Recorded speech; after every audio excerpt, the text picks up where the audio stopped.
Selamat pagi, salam dalam kasih Tuhan Yesus.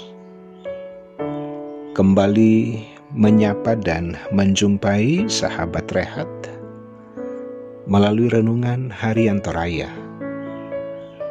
Selasa 24 Januari 2023. Dengan penuh rasa syukur, kita terus memuji dan membesarkan Allah kita yang tiada habis-habisnya mengasihi kita dengan cara yang ajaib. Kembali di hari ini firman Tuhan akan menyapa kita.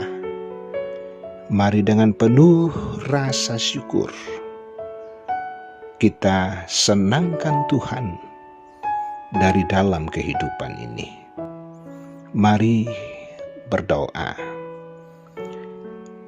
Bapa, di dalam nama Tuhan Yesus, sukacita di hari ini kami dimungkinkan untuk mengalami lawatan Tuhan dengan membaca dan mendengarkan firman Tuhan.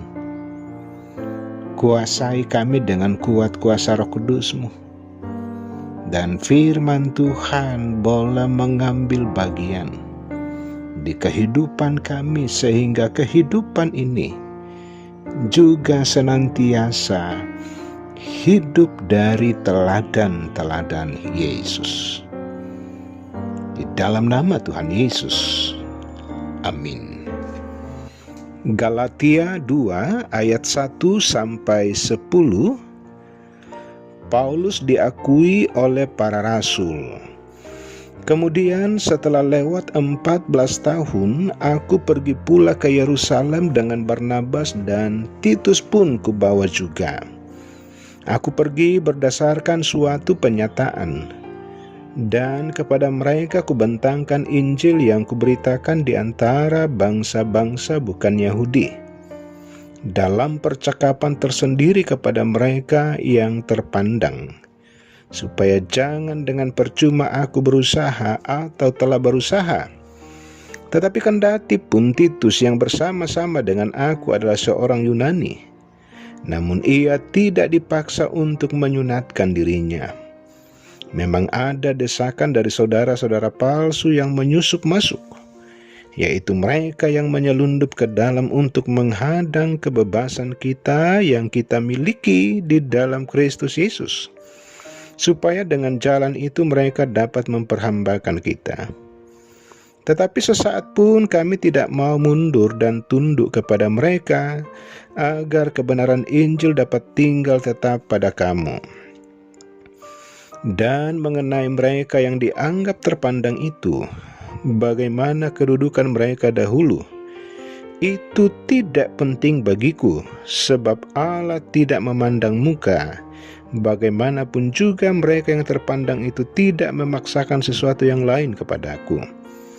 Tetapi sebaliknya, setelah mereka melihat bahwa kepadaku telah dipercayakan pemberitaan Injil untuk orang-orang tak bersunat, sama seperti kepada Petrus untuk orang-orang bersunat, karena ia yang telah memberikan kekuatan kepada Petrus untuk menjadi rasul bagi orang-orang bersunat, ia juga yang telah memberikan kekuatan kepadaku untuk orang-orang yang tidak bersunat. Dan setelah melihat kasih karunia yang dianugerahkan kepadaku, maka Yakobus, Kefas, dan Yohanes yang dipandang sebagai soko guru jemaat berjabat tangan dengan aku dan dengan Barnabas sebagai tanda persekutuan, supaya kami pergi kepada orang-orang yang tidak bersunat dan mereka kepada orang-orang yang bersunat. Hanya kami harus tetap mengingat orang-orang miskin, dan memang itulah yang sungguh-sungguh kuusahakan melakukannya. Amin. Beritakanlah Injil Kristus. Sobat rehat, seringkali kita mempersalahkan orang lain dengan berupaya mencari titik kelemahannya jika akan melakukan sesuatu. Akibatnya hanya menghabiskan waktu menilai orang lain sebagai orang yang tak pantas mengerjakan pekerjaan tersebut, dibanding diri kita sendiri yang merasa pantas dalam kecemburuan. Salah satu persoalan yang terjadi pada saat itu adalah perkara sunat dan tidak bersunat. Paulus tidak keberatan dengan mereka yang tidak bersunat, sebab baginya sunat atau tidak bersunat sama sekali tidak berpengaruh bagi seseorang jika ingin memberitakan Injil. Hal itu dibuktikannya dengan membawa Titus, seorang bangsa Yunani yang tidak bersunat. Selain itu, Paulus juga menghadapi masalah tentang adanya saudara-saudara palsu yang menyusup masuk ke dalam jemaat yang berupaya menghalangi pemberitaan Injil. Walaupun demikian, Paulus tidak tunduk dan tidak takut, tetapi semakin giat memberitakan Injil tanpa rasa gentar. Bagi Paulus, semua orang sama di hadapan Allah karena Allah tidak memandang muka. Persoalan bersunat atau tidak bersunat bukanlah penghalang memberitakan Injil Kristus. Karena pemberitaan Injil adalah panggilan setiap orang untuk menjadi saksi-saksi Kristus. Karena itu tugas kita adalah menghidupi kualitas kebenaran Injil untuk selanjutnya menjadi sebuah kegerakan moral dan iman kita sebagai orang percaya. Kualitas pelayanan dan kualitas hidup yang benar adalah hal yang sangat mendasar dan penting. Karena itu adalah bagian dari cara kita untuk tetap hidup dalam kebenaran dan kehendak Kristus. Tetaplah memberitakan Injil dengan cara yang hidup yang baik dan benar untuk kemuliaan Allah. Amin. Mari berdoa. Allah Bapa di sorga, syukur atas waktu dan kesempatan di hari ini dimungkinkan untuk membaca, mendengar, dan merenungkan satu bagian firman Tuhan. Terima kasih firman-Mu, bahwa siapa saja bisa untuk memberitakan firman Tuhan, bisa untuk memberitakan Injil kebenaran Yesus Kristus. Bukan soal siapa kami, persoalan disunat atau tidak bersunat, layak atau tidak layak. Tetapi Kristus melayakkan kami dan juga diri kami berikan untuk dengan rela hati memberitakan kebenaran Allah.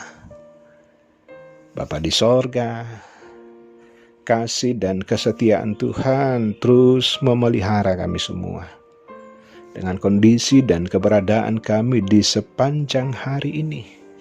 Bahkan sebelum anak-anak Tuhan kembali ke dalam aktivitas lewat karya dan pekerjaan, Tuhan akan memberkati, memberikan kekuatan dan kesehatan yang cukup. Bapa di sorga, terpujilah nama-Mu. Lanjutkan kasih dan pemeliharaan-Mu bagi setiap kami. Dan segala dosa keterbatasan kami mohon ampun di dalam nama Tuhan Yesus. Amin.